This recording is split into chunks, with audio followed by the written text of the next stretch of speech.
या कार्यक्रमामध्ये सर्वांचं स्वागत करतो। श्री शिवाय शिक्षण प्रसारक मंडळ संचालित जगदाळमामा हॉस्पिटलमध्ये आजच्या या ऐतिहासिक आणि पहिली सर्जरी जगदाळमामा हॉस्पिटलमध्ये गेल्या बुधवारी झाली आणि ती सर्जरी यशस्वीरित्या पार पडून तो पेशंट स्वतः चालत आता व्यवस्थित थोड्या वेळात आपल्या समोर येईलच। त्यांना गेल्या 2 ते 3 दिवसापूर्वी डिस्चार्ज दिलेला आहे।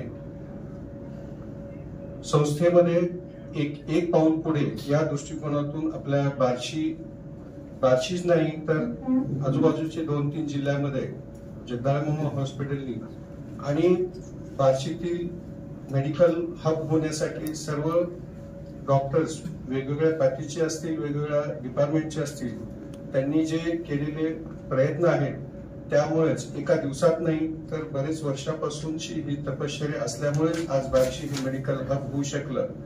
त्याच दृष्टिकोनातून आपल्याकडे ज्यावेळेस एंजिओग्राफी, एंजिओप्लास्टी असे होत नव्हते किंवा न्यूरोसर्जरी डिपार्टमेंट नव्हते, न्यूरोनॉटॉलॉजी नव्हते, परंतु एक कन्सल्टंट्स आल्यामुळेच, तज्ञ डॉक्टर आल्यामुळेच आपण आणि इन्फ्रास्ट्रक्चर मॅनेजमेंटनी करून दिल्यामुळे आज आपण या स्टेजला 3 बेडच्या हॉस्पिटल पासून आज 300 बेड पर्यंत आपण येऊ शकलो। आणि ज्या संस्थेमध्ये स्वतःहून डॉक्टर मयूर मस्तूर हे सीव्हीटीएस सर्जन लहानपणापासून हे संस्थेशी निगडीत आपले डॉक्टर मस्तूर सर, त्यांचे ते पुतणे, त्यांचं बालपण पण इथंच बरंचसं गेलेलं असल्यामुळे तर त्यांनी इथं सेवा देण्यासाठी आलेले आहेत। त्यामुळे इथून आता बार्शीतून सोलापूर किंवा पुणे, मुंबईला जाण्याची गरज पडणार नाही। या दृष्टिकोनातून आपण ज्या लागणाऱ्या इन्स्ट्रुमेंट्स आहेत, हाय एंडची कॅथलॅबची मशीन प्लस हाय एंडचे जे इन्स्ट्रुमेंट लागतात बायपाससाठी, ते सगळे इन्स्ट्रुमेंट्स आपण घेतलेले आहेत। त्यामुळेच इन्फ्रास्ट्रक्चर जसं की एखाद्या युद्धलढ्याचं म्हणलं तर हत्यार चांगले पाहिजे, त्याचप्रमाणे इन्फ्रास्ट्रक्चर तयार केलेलं आहे। आणि इथून पुढे आता आज पण नंतर सर्जरी आहे, त्यामुळे थोडक्यात हे सांगू इच्छितो की आपल्या बार्शी आणि बार्शीचं नाव हे आजूबाजूच्या बऱ्याचशा जिल्ह्यामध्ये पोहोचवण्यासाठी आणि रुग्णांना सेवा मिळण्यासाठी हे पाऊल उचललेलं आहे। धन्यवाद। गेल्या 3 वर्षापासून जगदाळमामा हॉस्पिटलमध्ये हृदयरोग विभाग हा 24/7 कार्यरत आहे। तर गेल्या 3 वर्षामध्ये जवळपास 5000 पेक्षा जास्त एंजिओग्राफी आपण केलेले आहे। 2000 पेक्षा जास्त एंजिओप्लास्टी म्हणजे स्प्रिंग टाकायचं जे ऑपरेशन असतं ते केलेले आहे। आणि संस्थेने एकदम हाय एंडची कॅथलॅब प्रोव्हाइड केल्यामुळे फक्त एंजिओग्राफी आणि एंजिओप्लास्टीच नाही तर आपल्याला मेंदूच्या रक्तवाहिन्याची एंजिओग्राफी, मेंदूच्या रक्तवाहिन्याची एंजिओप्लास्टी करू शकतो या मशीनवर, किडनीच्या रक्तवाहिन्याची एंजिओप्लास्टी करू शकतो। तसेच लहान बाळामध्ये हृदयाला होल असतं, ते होल बंद करण्याचे शस्त्रक्रिया आपण करू शकतो दुर्बिणीद्वारे।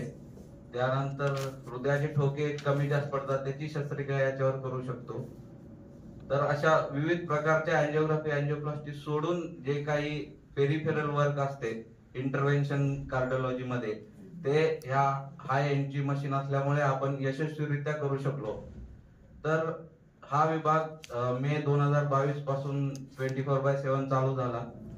तर याच्या अगोदर जेव्हा पेशंटला अटॅक येत होता तर पेशंटला इमिडिएट जे इंजेक्शन असतं ते दिलं गेलं जायचं आणि त्याच्यानंतर एंजिओग्राफी, एंजिओप्लास्टीसाठी सोलापूर, पुणे, मुंबईला रेफर केलं जायचं। तर त्यापैकी 50% पेशंट हे सोलापूर, पुणे, मुंबई पर्यंत पोहोचतच नव्हते, ते वाटेतच त्यांचा जीवाला धोका होऊन मृत्यू होत होता। तर आता आपल्या जगदाळमामा हॉस्पिटलमध्ये असे कमीत कमी 10 ते 15 केसेस अशा झालेल्या आहेत की पेशंट पूर्ण अरेस्ट स्ट्रेट लाईन मध्ये आलेले होते। पेशंटचे रिलेटिव्ह म्हणत होते आम्हाला पोस्टमॉर्टम करायचं नाहीये, आम्ही पेशंटला घेऊन जातो, पण पेशंट यंग होता आणि पेशंट जगदाळमामाच्या गेट पर्यंत जिवंत होता असं रिलेटिव्हचं म्हणणं होतं। आणि यंग पेशंट असल्यामुळे आपण पेशंटला इमिजिएटली कार्डियक मसाज, जी की सगळ्यात महत्वाचं असतं, कार्डियक मसाज करत करत पेशंटची अँजिओग्राफी आणि अँजिओप्लास्टी केली. तर सांगण्यात आनंद होतो की 4 ते 5 पेशंट हे यशस्वीरित्या स्वतःच्या पायावर चालत घरी गेले होते. त्यानंतर मग हे झाले अँजिओग्राफी अँजिओप्लास्टी बद्दल. तर सगळ्याच पेशंटच्या अटॅक आलेला आहे किंवा ज्यांची अँजिओग्राफी करतो त्यांना अँजिओप्लास्टीच होते असं नाही. तर काही जणांचं नॉर्मल अँजिओग्राफी येते, काही जणांचे ब्लॉकेज 50-60% असतात. 50-60% ब्लॉकेज असल्यावर अँजिओप्लास्टीची गरज नसते. 70% किंवा त्यापेक्षा जास्त ब्लॉकेज असेल तर अँजिओप्लास्टी किंवा बायपास. काही असे इन्सिडेंट होता अँजिओग्राफी मध्ये की आपण अँजिओप्लास्टी करू शकत नाही. तर अशा पेशंटला बायपास म्हणजे ओपन हार्ट सर्जरीची गरज असते. तर पूर्वी अशा पेशंटला आपण बायपास आपल्या इथे उपलब्ध नसल्यामुळे सोलापूर, पुणे, मुंबई, बँगलोर अशा ठिकाणी रेफर करत होतो.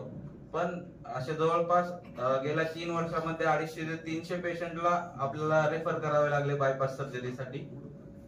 पण जवळपास 20 ते 30 पेशंट ज्यांना इमर्जन्सी बायपास करण्याची गरज होती, तर असे पेशंट त्या बायपास सेंटर पर्यंत पोहोचू शकले नाही. तर ही खंत मनात सतत होती की आपल्या जगदाळे मामा हॉस्पिटलमध्ये बायपास सर्जरी अवेलेबल व्हावी.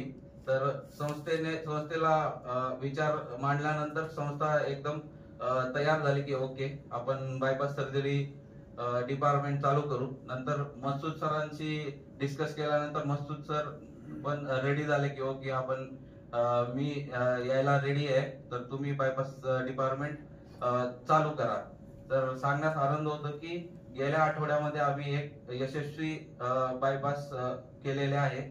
पेशंट आला होता मोठा हार्ट अटॅक म्हणून. पेशंटच्या फुफ्फुसामध्ये पाणी झालं होतं पूर्ण. तर पेशंटला पूर्ण स्टेबल केले, त्याची अँजिओग्राफी केली. अँजिओग्राफी मध्ये पेशंटच्या 3 रक्तवाहिन्यामध्ये ब्लॉक होते. तर अशा पेशंटला अँजिओप्लास्टी, त्या पेशंटची अँजिओप्लास्टी होऊ शकत नव्हती. त्या पेशंटला बेस्ट पर्याय होता तो बायपास सर्जरी. तर मस्तूर सरांशी डिस्कस केल्यानंतर सर बायपास करण्यासाठी रेडी झाले. गेल्या आठवड्यामध्ये पेशंटचा बायपास झाला, पेशंट यशस्वीरित्या डिस्चार्ज झाला आणि आज पेशंट फॉलोअपला येणार आहे. तर बाकी बायपास बद्दल जे काय आहे ते मस्तूर सर तुम्हाला सांगतील. माझं आणि या इन्स्टिट्यूटचं नातं काही खूप जुनं नाहीये. म्हणजे लहानपण पूर्ण इथेच खेळवलं, इथेच मोठ्या यादव सरांनी म्हणजे माझ्यासाठी सगळ्यात मोठं म्हणजे जे आयडियल जे राहतात ते त्याच्यापैकी एक आहे सर. त्यानंतर स्वतः माझे काका इथेच आहेत, डॉक्टर कृष्णा असतात. आणि या ठिकाणीच मी सगळे पेशंट बघायचो, इथे सगळं करायचो आणि खूप भारी वाटायचं की बाबा आपण या ठिकाणीच कधीतरी एक प्रॅक्टिससाठी येऊ. आणि नशिबाने बऱ्यापैकी सरांनी पण खूप याच्यासाठी मेहनत घेतली. 3-4 वर्षापासून आम्ही इथं दरवेळेस येतो. ही बिल्डिंग नव्हती तरी सरांनी येऊन मला प्रत्येक फ्लोअरला सगळ्या गोष्टी दाखवलेल्या आहेत. आणि मी पण इथलाच विद्यार्थी आहे, शिवाजी कॉलेजलाच माझं 11वी शिक्षण झालं. त्याच्यामुळं पहिल्यापासूनच बार्शीसाठी माझं मनापासून लगाव होताच. आणि सरांनी ज्यावेळेस माझ्याकडे पर्याय सांगितला की बाबा आपण इथं बायपास सुरू करायचंय, तर सांगायचं म्हणलं तर माझं शिक्षण BM मेडिकल कॉलेजला पुढे सोलापूरला झालं. त्यानंतर गव्हर्नमेंट मेडिकल कॉलेज नागपूर इथे मी MA जनरल सर्जरी केलं. त्याच्यानंतर JJ हॉस्पिटल मुंबई या ठिकाणी फर्स्ट अटेम्प्ट मध्येच कार्डियक सर्जरीसाठी माझी निवड करण्यात आली. त्यानंतर पण मी CPR hospital Kolhapur doctor Khanvilkar त्यांच्या अंडर तिथं मी डिपार्टमेंट 1 वर्ष चालवलं. त्यानंतर सोलापूरमध्ये पण मी 10 वर्षापासून बायपास सर्जरी करतोय. मग सरांनी सांगितल्यानंतर आपण इथे बायपास सर्जरी येणार, त्यामुळे मग मी इथं आलो. आणि मागच्या आठवड्यात आपण एक सर्जरी केलेली आहे, आज पण एक सर्जरी ठेवली. तर इथून पुढे सगळं बायपासची सर्जरी आपण इथं करूया. माझ्या भावाला खरंच एवढा आजार झाला होता की शक्य नव्हतं हे वाचणं. खरंच यादव साहेबांची आणि साखरे साहेबांची सगळ्यांची इथं मदत झाली आणि माझा भाऊ खूप चांगल्या परिस्थितीतून बाहेर आला. एवढीच मी विनंती करते, खरंच डॉक्टर लोकांवर विश्वास ठेवा. आणि तिथून हे म्हणजे सगळे सांगितलं होतं ह्यांना सोलापूरला किंवा इथं जावं लागेल म्हणून पुण्याला. पण आम्ही हे डॉक्टर साहेबांनी विचार केला की म्हणले नाही, ह्यांचं म्हणजे आमच्या भावाला बघण्यासारखं असं कोणच नाही जवळचं, मीच फक्त, आम्ही दोघच बहीण भावंड आहे.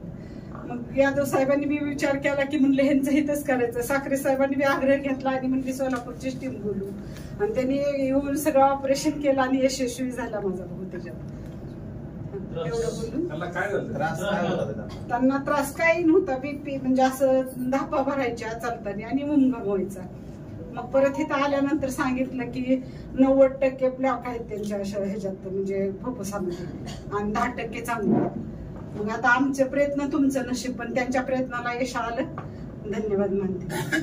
आता काही त्रास वगैरे होतोय का? आता काही आता सध्या नाही काही त्रास. तुमचं योजनेत बसलंय काय? हा, योजनेत खर्च किती आला? खर्च बहुतेक काहीतरी थोडाफार आला असेल, पण हे योजनेत बसले. ठीक आहे.